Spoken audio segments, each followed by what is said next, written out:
TF 베이커리 팝업 오픈하고 나서 방송 3사에도 보도가 되고 화제가 되는데 논란도 좀 있었잖아요. 기사가 이제 한두 개 뜰 때는 이런 측면으로 보실 수 있겠구나 라고 그 정도로 생각을 했다가 전 방송사에 막 도배가 되고 이렇게 될 줄 몰랐는데 논란으로 인한 화제성이 더 컸던 것 같아요. 사실 프로젝트를 총괄했었던 제 입장에서 설명을 해드리는 자리를 좀 갖고 싶었어요. 제가 하지 않았던 말들, 슈카님을 통해서도 나오지 않았던 말들이 기사화되고, 아침에 보니까 MBN 뉴스에 남성 사회자분이 저에게 직접 들었다고, 저희 의도와 전혀 상관없는 이벤트성이었고 이를 직접 들었다. 저는 누군지도 모르고 한 번도 대화를 나눠보지 못한 분이 그런 얘기를 하시더라고요. 한 번은 조금 정리를 해드릴 필요가 있겠구나.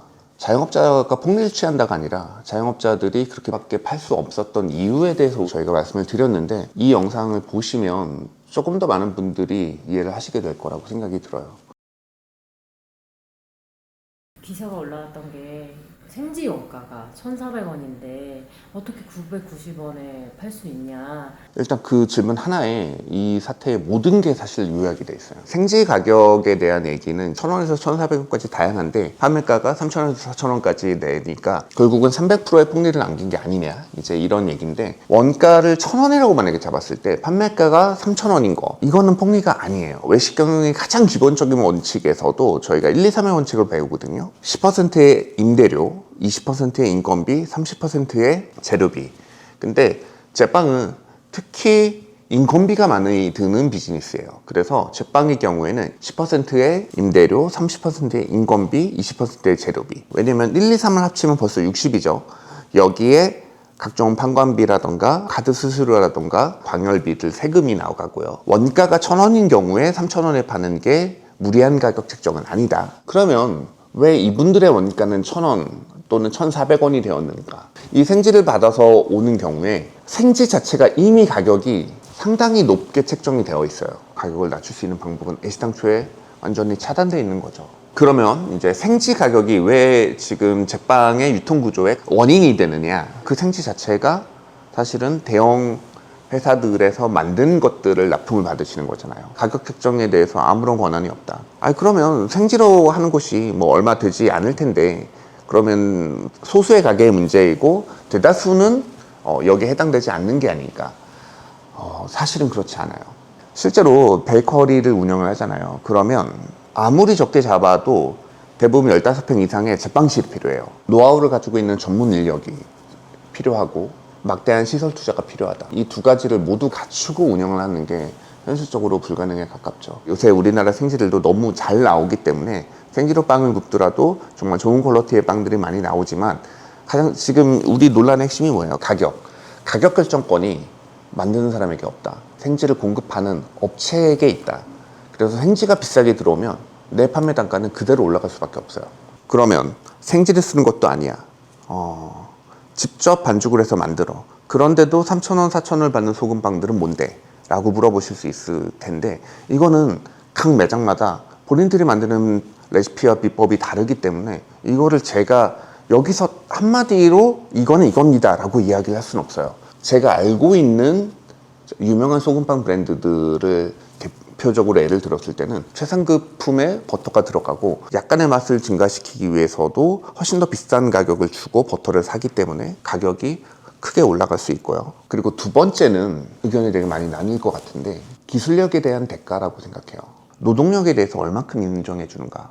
이 빵을 만드시는 기술자분의 기술에 대한 대가가 얼만큼 책정될 수 있는 것인가. 이거를 낮게 책정하는 분이 있을 거고 이걸 높게 책정하는 분이 있을 거예요. 각자의 매장에 달린 거겠죠. 빵은 정말로 기술자들이 만들 수 있는 거예요. 그래서 훨씬 더 맛있게 만들어내는 제빵사 그리고 제빵 업체의 경우에 더 비싼 돈을 받더라도 소비자들한테 팔리고, 그 노동력에 대해서 플러스 알파를 들여서 그 가치를 인정해 드리는 거니까. 자영업자분들이 억울한 부분에 대해서 또 한 가지를 말씀을 드릴게요. 소금빵이 왜 3,000원으로 책정이 되는가? 진짜로 이거는 현업 종사자만이 알 수 있는 또 다른 이유가 있긴 해요. 모든 빵의 원가율이 다 다르게 가격이 책정이 된다는 거예요. 빵의 가격이 원가율 하나로 결정이 되지 않는다. 그럼 무엇으로 결정이 되느냐? 제가 아까 이제 일반적으로 판매가는 이제 원가의 3배 이상으로 보통 책정이 된다 그랬잖아요. 500원짜리는 1,500원이 되고, 그리고 2,000원짜리는 얼마가 돼요? 6,000원이 되죠. 자, 원가에서는 두 개가 1,500원의 갭이 있었는데 판매가를 3배를 책정하니까 그때 얼마로 벌어져요? 4,500원으로 벌어지죠. 너무 가격 차이가 많이 나게 돼요. 그러면 제품을 내놨을 때 6,000원짜리 빵이 팔릴까요? 안 팔릴 거예요. 그러니까 어떻게 만드냐면 얘는 가격을 낮춰서 4,000원으로 팔고, 그리고 이 1,500원짜리 빵은 가격을 높여서 3,000원에 파는 거예요. 비슷하게 평균을 맞추는 거죠. 그러면 마진율은 어디에 적용되느냐? 한 제품이 아니라 결국은 전체 자신이 판매하는 제품을 합쳤을 때 원가를 계산하는 거예요. 그리고 원가율 20에서 30% 정도를 맞추는 게 일반적인 제과점의 가격 책정 방식이다. 그러니까는 너네 빵 폭리구나 라고 모든 빵을 전부 다 그렇게 이제 적용을 시켜버리면 엄청나게 억울하실 수 있을 것 같아요. 그러면 ETF 베이커리의 소금빵 가격은 어떻게 가능한 것인가? 성심당도 1,500원을 받는데 라고 이제 이야기를 하시는 분들이 있는데, 일단 이 부분에 대해서는 저희가 방송 중에서도 슈카님이 이야기를 했고, 100% 버터로 만들어져 있는 소금빵으로서 퀄리티에 비교를 한다면 성심당의 1,500원짜리 소금빵과 비교할 수 있는 저희의 소금빵은 1,300원짜리 프리미엄 소금빵이에요. 성심당은 그러면 최고의 장인들이 일을 할 거고 기술력이 부족할 리가 없잖아요. 네, 그런데도 불구하고 가격이 되게 저렴하잖아요. 여기서 바로 대량 생산, 기술자의 숙련도에 따른 생산성의 차이. 숙련된 장인일수록 빵을 빠르게 만들어요. ETF 베이커리가 신생 브랜드지만 사실 이 브랜드를 기획하고 생산한 곳에 글로서울이 있잖아요. 빵을 만드는 데 있어서 개당 생산성이 다른 일반 소규모 업체들보다 압도적으로 높을 수밖에 없는 거죠. 생지를 쓰지 않고 적당한 중급 재료를 쓰고 전문 인력이 전문 장비를 가지고 비용을 낮출 수 있고, 이렇게 해서 이 가격이 어떻게 보면 가능할 수 있었다. 그러면 너네 990원짜리 소금빵은 도대체 정체가 뭐냐? 네. 방송 중에도 여러 번 말했고, 그리고 매장에 가도 직접 쓰여 있지만은 여기에는 식물성 버터, 동물성 버터가 같이 혼합되어서 사용되는 형태로 들어가 있어요. 그래서 일반적인 소금빵들보다도 원가를 더 낮출 수 있었던 거예요. 저희도 동물성 버터만으로 소금빵을 만들 때는 1,400원 정도에 팔아야 그나마 약간이라도 마진을 남길 수가 있다. 글로서울의 기존 브랜드들이 있잖아요. 거기서는 고가 정책을 유지했다 보니 이게 비교가 될 수밖에 없거든요. ETF 베이커리는 저렴한 베이커리라고 알려져 있어요. 물론 저희가 하이엔드 브랜드를 만들어 왔던 건 사실이에요.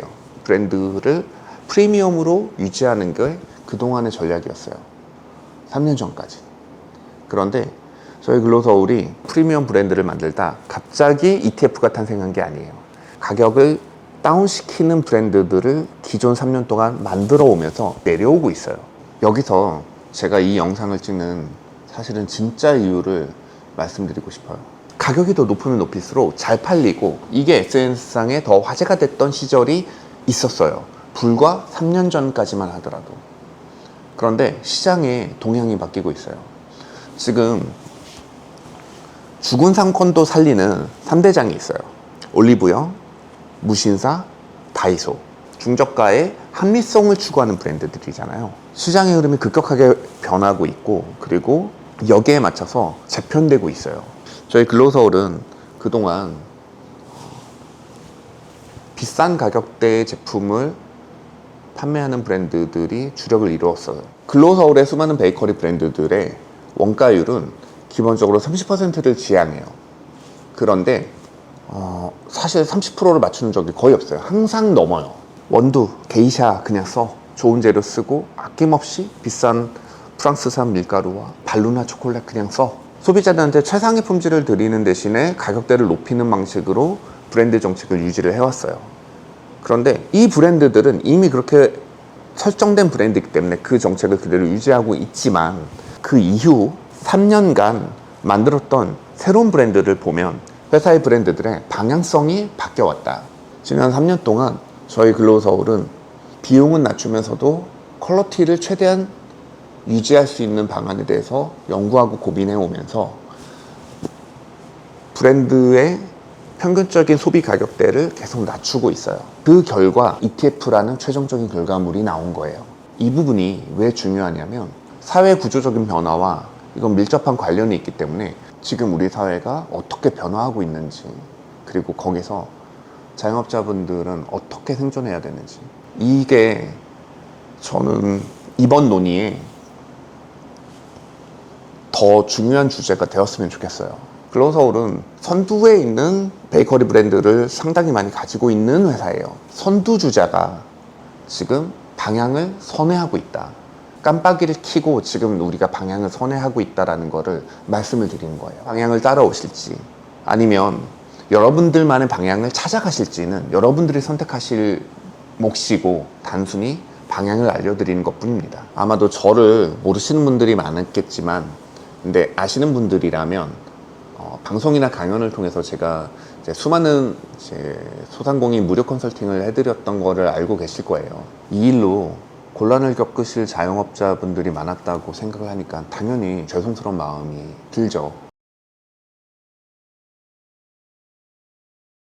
만약에 슈카님이 베이커리 유튜버였다면 그러면 똑같은 일이 발생했더라도 아마도 지탄이 덜했을 것 같아요. 이 프로젝트는 슈카님 혼자 한 게 아니고 슈카님의 취지와 의도를 따라서 저희 글로서울과 함께 만든 프로젝트예요. 실제적인 실행은 글로서울에서 했어요. 저는 만약에 비난을 하시려거든 슈카님을 비난하기보다는 그냥 저를 비난해 주셨으면 좋겠어요. 만약에 이 브랜드가 슈카님의 압도적인 명성 때문에만 지금 이렇게 줄을 서고 히트를 치는 거라면 그러면 저는 이게 길어야 한두 달? 결국 오래 못 갈 거라고 생각해요. 이거는 단기간 이벤트성으로 하는 팝업이 아니라 지속 가능한 운영을 밑바탕에 두고 만든 브랜드예요.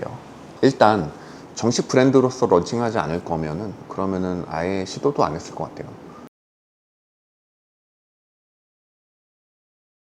IPO를 위해서 슈카와 협업해서 ETF 베이커리를 하는 거다라는 이야기가 있거든요. 팩트체크 1번 글로서울의 IPO는 2027년 목표로 하고 있어요. 그러니까 목표로 한다는 말은 더 늦어지면 늦어졌지 더 빠를 가능성은 없어요. 그럼 지금 2025년이잖아요.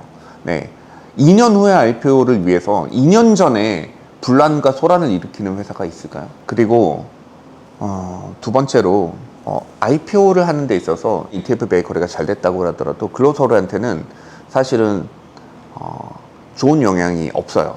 한국거래소에서 상장심사를 할 때 제일 안 좋아하는 분야 중에 하나가 F&B 분야예요. F&B라는 게 유행에 너무 민감하기 때문에 지금 되게 잘 돼서 상장을 시켜도 이게 2, 3년 후에 브랜드가 망가지는 경우들도 있고 사실 핸디캡이 되게 큽니다. 저희 글로서울은 실제로도 지금 F&B 비즈니스로 나오는 영업이익이 전체 영업이익의 10%가 안 돼요. 저희는 공간 비즈니스가 전문이고 공간 기획, 설계 이런 부분에서 사실 대부분의 매출을 내고 있기 때문에 그래서 이것도 전혀 사실과 맞지 않다. 솔직히 말씀드리면 그럼에도 불구하고 이거를 한 가장 큰 이유는 제 팬심이에요. 솔직히 말씀드리면 저는 슈카월드 구독자 7만 5천 명일 때 구독을 했었고요. 그래서 대표님께서 이런 프로젝트에 관심이 있다고 했었을 때 선뜻 같이 함께 하고자 했고 근데 만약에 그조차도 3년 전에 저한테 요청을 하셨으면 그럼 전 안 했을 것 같아요. 슈카님이 지금 원하시는 그 방향의 시류가 아직 시장에 오지 않았을 때예요. 아직 명품이 그리고 하이엔드 브랜드 고가 정책이 잘 먹히던 시절이었었고 그런데 저는 기업가예요. 사업입니다 여러분 이건. 네. 그 이상의 그 이하의 어떤 다른 의미 IPO를 위한 동기 미치고 하더라도 컨텐츠를 위해서 아니면은 사회적 실험을 위해서 테스트 이 모든 것들 전혀 아닙니다.